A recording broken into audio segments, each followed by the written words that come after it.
Teaching number 169. My gaze penetrates your heart. Let it be in you like wheat in fertile ground. If I came to judge you at this moment, I would tell you that your tools for cultivating the countryside are rusty from idleness, that the weapons are abandoned, that you have hidden the seed and you have allowed the sources of life-giving water to dry up. More today I only came to receive your cares. You cry and suffer and all your pain you attribute to my justice, and you do not realize that you are responsible for your stumbles because instead of getting up with the struggle, you have lain down to sleep under the shade of the corpulent tree. You feel sorry that the Father speaks to you like this, but why are you ashamed? Have you lacked teaching? Have you not had the Master among you? Only when you listen to my criticisms do you let your conscience tell you about the faults committed, and that is when you remember that you have not achieved unification among yourselves as the Father has ordered you. Think that the great wars are yet to be unleashed and that if you do not sow my seed of love and charity, in order to achieve peace among your brothers, you would have an open door through which war, epidemics, hunger and death would enter. I have told you that being able to judge you, I have not come as judge among you. Why then do you take my place as judge to judge the acts of your fellow men? Do you believe that you are perfect and infallible? Do not mistake my law, nor misinterpret my teachings, do not do your will. If I treat you humans with so much love and charity, truly I tell you, with that same caress I look for those who in the spiritual valley atone for their past faults. I send my light to those beings to free them from the confusion that is like darkness and from the remorse that is fire, so that later I can send them among men so that those who yesterday sowed pain in hearts, now clothed in light, become benefactors and guardians of their own brothers.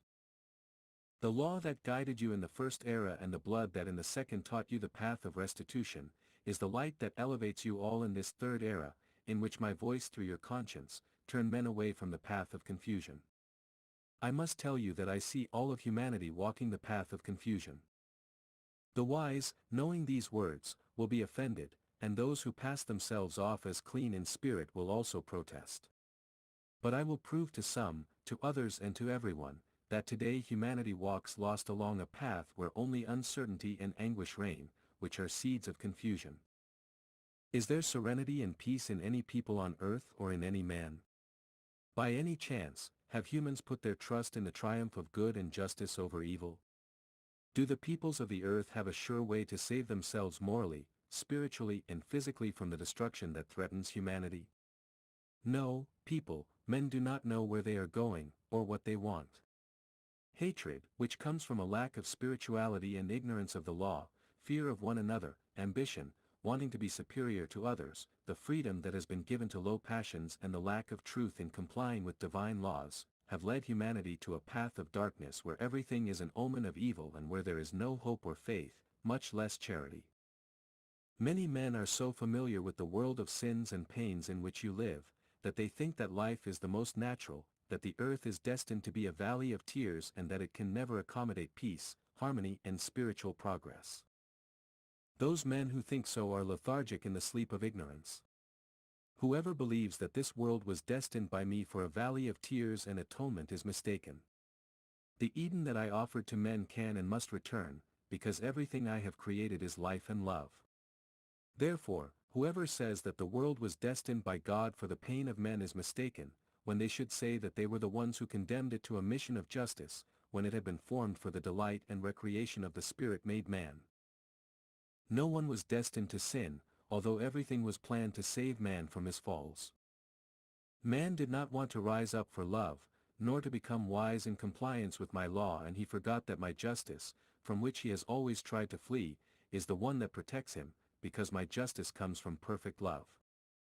This earth desecrated with sin, stained with crimes and sullied by greed and hate, will have to regain its purity. Human life, which has been an incessant struggle between good and evil, will be the home of the children of God, a home of peace, brotherhood, understanding and noble desires, but to reach that ideal, it is necessary for men to pass through the tests that awaken them from their spiritual lethargy. This time is conducive to meditation, even if you think otherwise, feeling imprisoned in a humanity without charity, without love, without peace.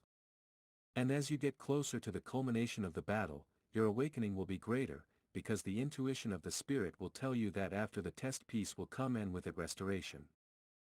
How far from reality are millions of beings at this moment, who only live for their material present? How can they open their eyes to reality? Just listening to the voice of conscience. That voice that requires concentration, meditation, and prayer to be heard. Do not be impatient, beloved people, you do not want my words to be fulfilled in the term of a few hours. Some of them will be realized soon and others over time.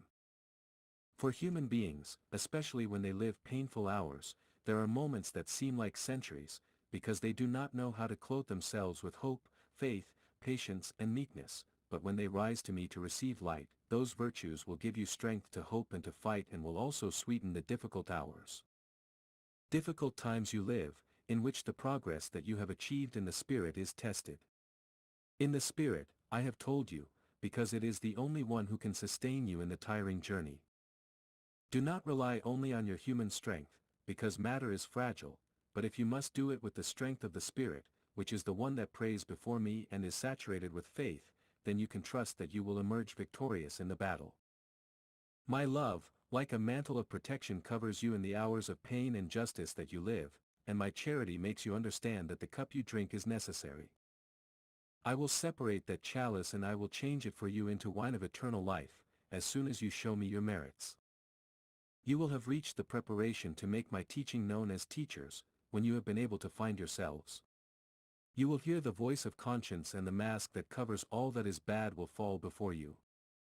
Seek the salvation of the Spirit even at the expense of matter, because the more you lose for that reason, the more you will have later. The more you give, the more the gifts in your spirit will increase. Truly I tell you that when selfishness finds no place in your heart, you will have become teachers, and my love will receive you saying, you are well received by your Father who comes to offer you spiritual bread. Truly I tell you that I have called you everywhere, that the voice of the divine bell has been heard throughout the world, but few have responded to the call. Have you understood, people, that I have called you to give you to eat the bread of eternal life? You will all have your place marked out at the spiritual banquet and the Master beholds that there are empty places. They are those who have not accepted my invitation, they have left the delicacies that I had prepared for them. With pain I tell you that he who despises what heaven offers him will have to cry later.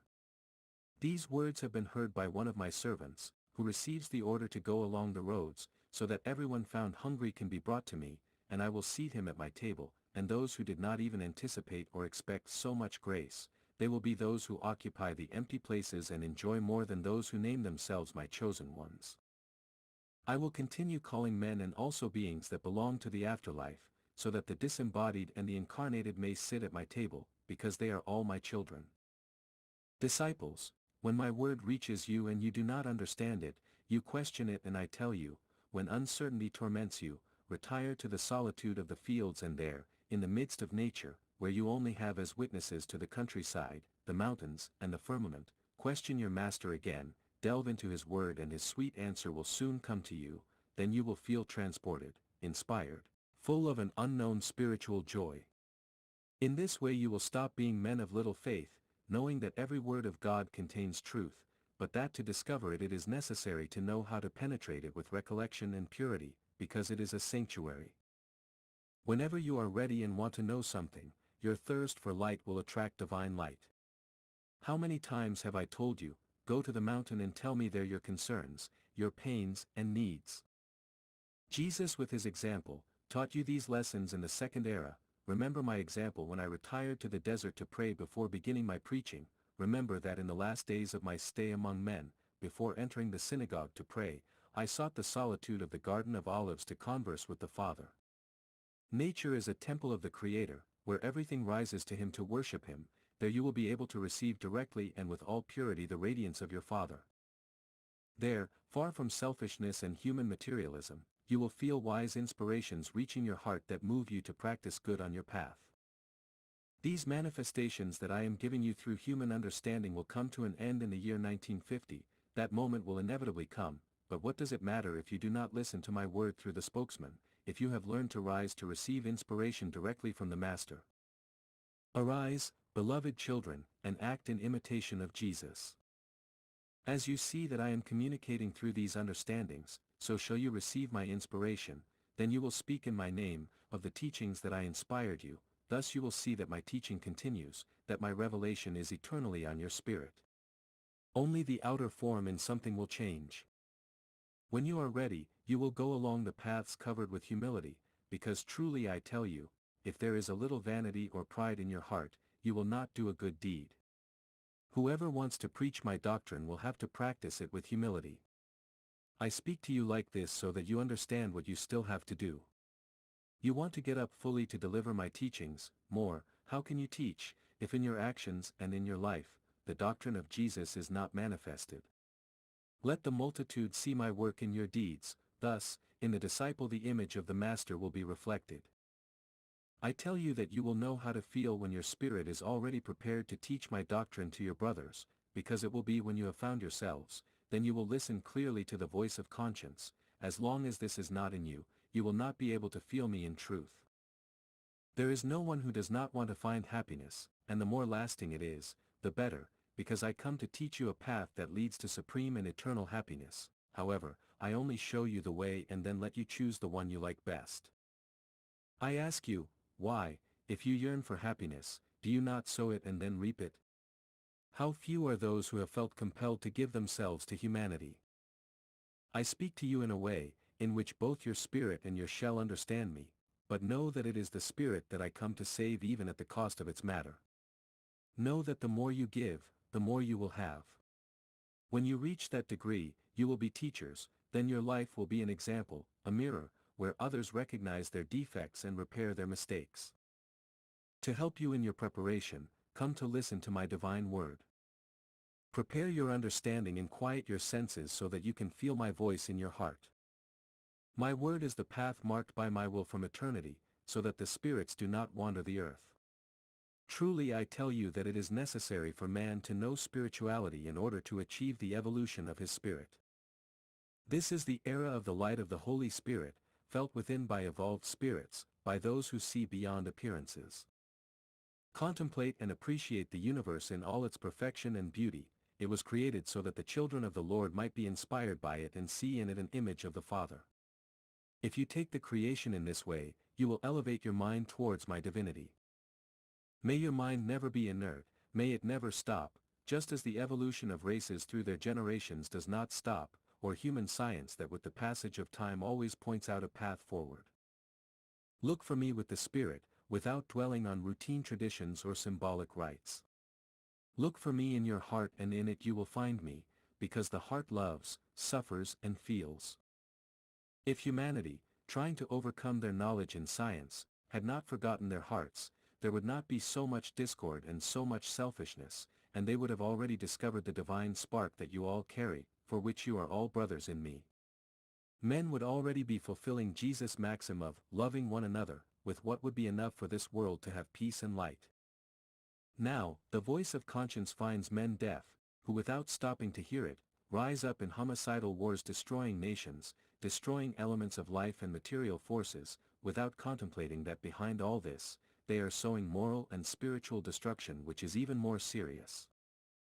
I have to talk to you about all this, men and women, so that in the work of moral and spiritual restoration, you may fulfill your mission at this time. Do not limit yourselves to listening to my word, analyze it and put it into practice, because if you do not, it would be a sterile seed. Help the progress of your spirit and let it abandon its matter with all conformity and elevation, when the moment marked by my will arrives. Understand that no one will come to me materialized, but in spirit. When that is, seek to reach the higher rungs of the ladder, where pain and embarrassment no longer exist. You are imperfect in terms of your works, not in terms of your origin or creation, but you will reach that perfection on your own merits. You have truly been before the altar of wisdom, where your spirit has been overflowing with my grace. Disciples, when you and I, now without spokespersons or mediators, communicate from spirit to spirit and we meet alone before the immensity, you will hear in the depths of your being, the divine voice that will emerge from the silence to speak with your spirit. Beyond that silence is the celestial concert, whose notes you still do not know how to listen to, because your ear only knows how to perceive material sounds. Listen to this message with true devotion, because the time will come when you will no longer listen to me in this way, but if you remain prepared, later you will receive it in a more perfect way.